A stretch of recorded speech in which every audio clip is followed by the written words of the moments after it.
Ilan? Bring yourself? I'm gonna bring myself there. Wala siyang dala. Yun, kagagaling lang namin ng Weyburn. Yung napanood nyo ng last vlog. Ay, mukhang mahina na ako sa ano road trip ah. Oh, Sunday. Monday. Oh, Tuesday. Oh, Wednesday.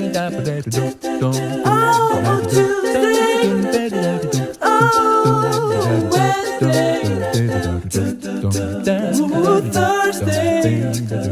Oh. Ha? Hirapan ka? Pagka yumaman tayo, lagyan natin ng mahaba yan. Takbo. 7:58. Papagasolina tayo ng 60. Yun. Tapos pag uwi, nood ng Netflix. Chill. Relax lang. Oh, bilog ang buwan, oh. Grabeng ano ngayon ah. Lamig ah. Lamig. Wala siyang lock.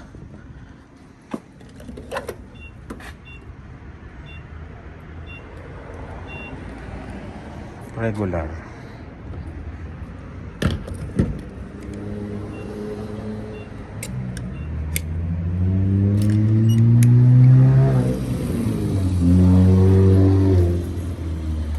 Regular lang nilalagay ko. Ay, first time ko pala mag-gas. Dumi niya, no? Naka road trip na yan. Napanood nyo sa yung last vlog namin, di ba? Road trip, first time. Ano lang, 2 hours road trip, balikan. Practice lang, practice. Masarap siyang i-drive yan.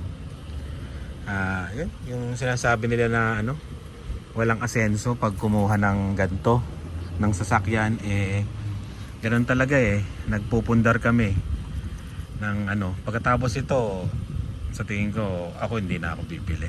Yan, pang forever truck ko na to sasakyan. Ito na yung last na sasakyan ko. Siguro yung mga bata naman makakabili na sila ng sarili nilang sasakyan. Medyo mahal. Sabi nga nila tinatapon daw yung pera pagka naglo-loan ka. Ganun talaga ganun talaga ang buhay. Ganun yung diskarte namin kaya pasensya na kung hindi nyo nagugustuhan. Kung wala kaming asenso sa tingin nyo, pasensya na po. Yan, pasensya. Ganun talaga Hindi po namin magagawa yung gusto nyo po. Ganito talaga. Iba po yung diskarte namin. Kung pangit sa inyo at hindi maganda, pasensya po. Nasabi ko na rin to sa Spot Pinoy nasabi daw may mga pinariringgan daw akong vlogger. Wala. Yung nagko-comment na yun, nagpapasimula lang ng away. Kaibigan namin lahat ng mga vlogger. Kaibigan namin. Kaya wag kang gumawa ng issue na kesyo pinariringgan ganun. Wala kaming pinariringgan.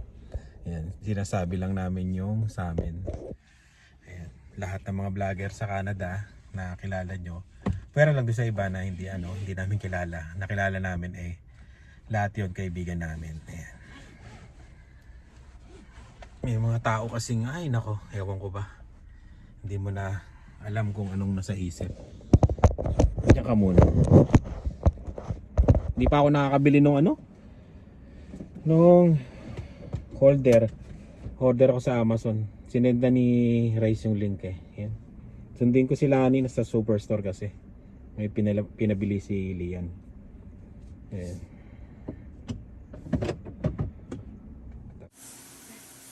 Dilan. Ano yan? Date? My teams are gonna get posted on volleyball. Oh. I'm gonna have to check if I'm in or not. Pag hindi ka nakuha hindi. Pag nakuha. Ganun talaga. Scared?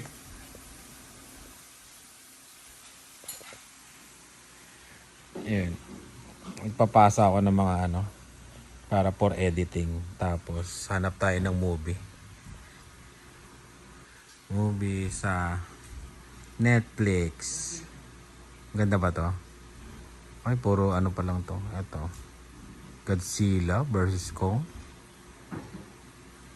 Sunday ngayon rest day ko pa. Tapos bukas pa uli. Kaya nood tayo ng Netflix. Tapos bili tayo. Ay! Meron pala akong ano dyan oh. Yung ano ko. Makainom ng beer. Ang magandang ano. Para ano. Tamang-tamang panonood. Steve. Kasi nakita ko kanina parang maganda. Genie. MIB. Kaya dito.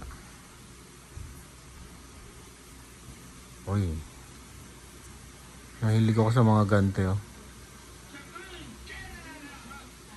2003.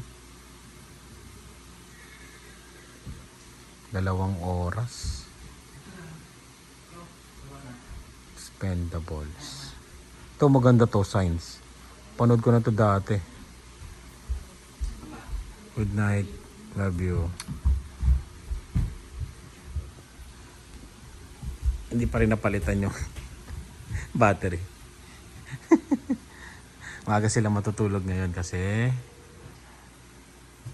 may pasok bukas. May papanoorin ko.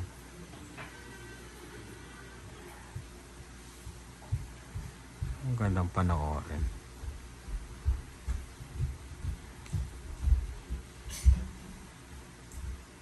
Hanap muna ako ng panoorin ko.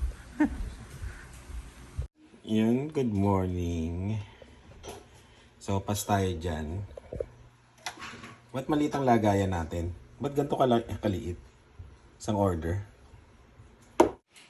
Kumakain na yung isang customer natin. Ng sopas. Masarap bilan. Pasok yan sa school. Bibigay mo na yung mga invitation mo? How many people? 2? Kasi yung iba hindi niya kaklase. Iba pala ang ano nito, ang shell.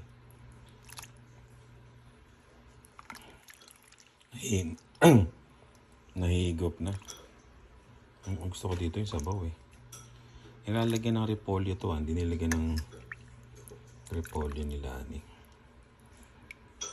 Di ba sa Pilipinas, nilalagyan ng repolyo to. Yan, okay na yan. Tapos, egg. Kain tayo. Nakahanda na yung mga baon nila. Kanino to? Sa'yo? Kanino may fruits? Sa'yo yata to. Kanino to may fruits? Wala kang fruits? Sa'yo to, Lian? This is mine. Oo. Ito wala kang fruits. Kay Dylan at kay Dave. Anong ulam nito mga to? Uy. Rice and ham. Ayan ang baon nila. Diba? Grabe yung squirrel oh. Oh, diba? Alam din naman niya na kinukuhanan siya. Ay, may dala siyang pagkain.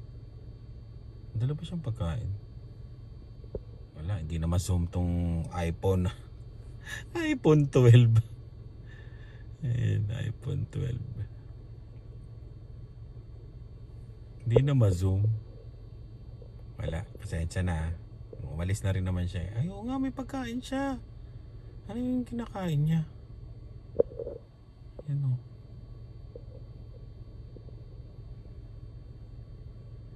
Mani? Saan naman kukuha ng mani? Ayan. Bah, humarap pa. Wala akong zoom. Itong cellphone ko matagal nang naghahanap ng kapalit. Baka sa sa Black Friday siguro. Tignan natin. May bago yung iPhone 17. Dito kasi yung cellphone, pag mag-ano ka ng plan, sasama na siya sa pagbabayad mo. Ayan. Kaya yung iba dito every 2 years nakakapagpalit sila ng cellphone. Tapos na ipapasa nila. Ganun lang yung style dito. Ito matagal na to siguro. iPhone 12 pa to di 13, 14, 15, 16 di 4 na taon nang hindi napapalitan. Yan po, lumalapit po. Oo, pakitang gilas talon. Oh, hindi siya tumalon. Ito ginamit ko kasi baka tumunog yung Uber, sabi ko pagkahatid ko sa kanya. Sabi ko hatid na lang kita kasi rest day ko ngayon, baka tumunog kasi kuha tayo ng panggasolina ng 2 sasakyan, di ba? Ito pala yung kita ko last week, yan. O, di ba? Okay na siya. Konti na lang makukuha mo na yung pang-rehistro niya. Itong 2 kasi rehistro nito tong truck natin 180 kasama yung auto pack. Tapos ito 108. Yan. Kasama na yata auto pack dito sa 108 din. Kaya yun. Ano siya? Okay din. Hindi kailangan ko lang ng magkano ba? 180 plus 100. 288. 288. O, di ba? Tapos kumita tayo ng konti ngayon. Yun, okay na. 288. Hindi na natin kukunin yung 288 na yun sa sahod natin, di ba? Pwede ganto-ganto lang, chill rest day. Mas gusto ko ganto kaysa mag-overtime. And yung sinasabi nila na mag-overtime ako sa trabaho, ayoko na talaga. Yung ganto yung gusto ko, yung lang, pag tumunog lang, hatid ko lang, ayun. Hindi naman kasi nakakapagod. Siyempre may effort ka, pero alam mo yon, mas gusto ko yung nakakaikot ako sa city, nakakita ko ng ibang lugar, nakita ko ng ibang tao, mas okay sa akin yon. And eto kasi, di ba bayad na to, kumbaga kumikitang pangkabuhayan na siya, wala na siyang bi-weekly, wala na siyang ganun lang talaga. Susunod, pag natapos din to, ganun lang din, tapos na, o di wala ka na rin. Ganun talaga, ganun talaga ang buhay. Kailangan mong mangutang para makabili ng ganyan. Hindi ko kasi pinili yung maraming nagsasabi hindi ka asenso kasi utang ka na naman dyan. Walang asenso, walang pag-angat sa buhay pag nangutang ka ng sasakyan, which is true para sa iba, which is not true para din sa iba, kasi iba't iba ng sitwasyon, iba't iba ng pananaw. Kung sa iba talagang natatapon talaga kasi binabayad mo nga sa interest, tapos sa sa hulugan, di ba? O kaya ibili mo na lang ng lumang truck kung gusto mo para at least wala ka ng bi-weekly. May ganong style. Sa kanila uubra, ganon ang diskarte. Sa style namin ganito, kasi kumuha kami yung alam namin na okay kami sa road trip, kasi mahilig talaga kami mag road trip okay kami sa biyahe kahit alam namin na maghuhulog kami, kasi ganun din naman, kasi tapos na to di ba? Kumbaga yung hinuhulog namin dito ililipat lang namin dito ng konti, di ba? Mataas lang ng konti ito. Sa mga nagtatanong, ayoko sabihin kung magkano kasi dadami na naman yun. Di ba? Ito lang 369 to. Ito tapos na to dati 369. Ito mataas lang to ng konti. Yan, ng konti. Kasi 'di ba nag-down kami, 'di ba? Mataas lang ng konti ito. Di parang more or less wala lang, ganun pa rin yung budget kasi namin, parang hindi na bago konting kurot lang talaga. Tapos pinakita ko na rin na ang pinambayad namin YouTube, 'di ba? Simula nung nag-YouTube kami, ito pinambayad namin. Pero yung first 2 years hindi kumikita, pero nung mga ilang taon na, YouTube na nagbabayad 'yon. Tapos ito talaga, tong track na to, pure YouTube talaga nagbabayad. Ayan, kaya maraming salamat sa inyo. Salamat talaga. Sa taus-pusong pasasalamat sa panonood nyo. Yung mga iba na ayaw manood, ay hindi pala, yung iba na nanonood na nagagalit pa rin sa akin, nagagalit, ewan ko ba kung bakit. Payo ko lang po, wag na lang po kayo manood talaga. Wag na lang po. Kung ayaw nyo yung diskarte ko o diskarte ng pamilya namin, sa buhay dito sa Canada, wag na lang po kayong manood. Yun lang po. At the end of the day, kahit anong sabihin yung masasakit o masasama sa amin, buhay pa rin namin to. Yun ang diskarte namin. 'Di ba? Tsaka wala tayong magagawa doon. Kaya wag na lang po kayong manood, 'di ba? And besides, marami akong kaibigan na nagpapayo sa amin. Nagte-text sila minsan. Ayan, sila Kuya Cesar, Ate Tessa, Kuya Puto, Ate Susan, Kuya Bob, Ate Carmen, yan si Rai, si Ina. May mga kaibigan ko dito. Yun yung mga natatanungan natin ng mga advice, lalo na sa pagre-retire, sa pag-iipon. Yan, sila Kuya Cesar, sila Kuya Puto, yan, ganyan. Kuya Bob, di ba? Kaya yun, wala, basta pasensya na yung sa mga nagagalit, pasensya na. Tapos kung sinasabi na wala akong tulog, wala akong pahinga, baka mas maaga pa ako matulog sa inyo. Konting ano lang, hilik na agad ako dun. Ayun, yun, kaya kanya-kanyang diskarte. Kung may gusto kang kunin sa buhay, may goal ka sa buhay, sabi nga ng mga matatanda, paghirapan mo, di ba? Dumiskarte ka, magbigay ka ng effort, di ba? Hindi naman pwede na kukuha ka ng sasakyan tapos wala ka namang gagawin. 'Di ba? Talagang malulubog ka, mababaon ka. 'Di ba? Kung health and pahinga ang pinag-uusapan naman natin, sa tingin mo sa diskarte, 'di ba? Kanya-kanyang diskarte lang 'yan. Yung stress naman, kanya-kanya pagbabalance lang. Kung sa tingin nyo mukhang kawawa ako sa mga ginagawa ko, pasensya po kayo.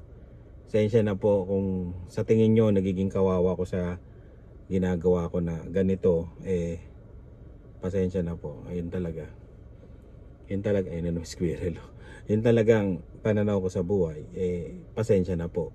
Kung sa inyo po talaga, inuulit ko, Diyos ko, paulit-ulit na lang po ako. Kung ayaw nyo po ng diskarte ko, kung ayaw nyo po, wag na lang po talaga kayo manood. Hindi ko naman po kayo pinipilit.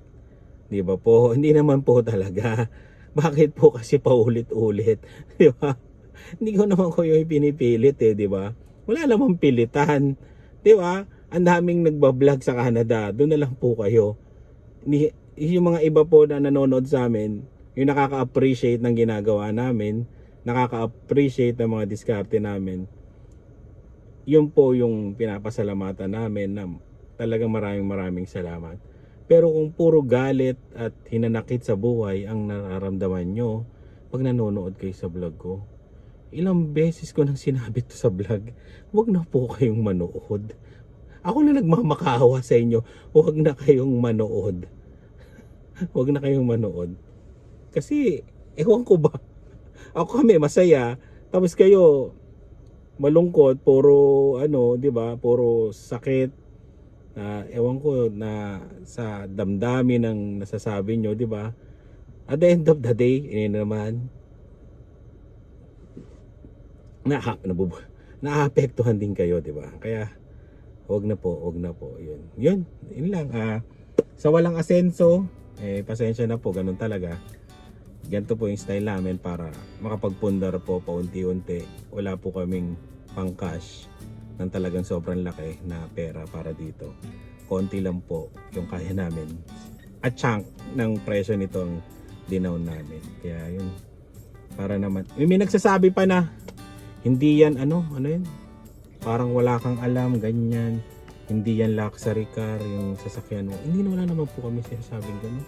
Basta ito, kumuha kami ng ganito, ito yung okay sa amin, ito yung gusto namin, di ba? Ano po, yun. Sana for the last time, kung napanood nyo to, yung mga wag na lang po. Huwag kayo manood. Ayun. Maraming salamat po sa mga nakaka-appreciate sa amin. Salamat po sa inyong panonood at peace be with you talaga. Nasabi ko na sa previous vlog, peace be with you. Maraming salamat po at ingat po kayong lahat. Bye!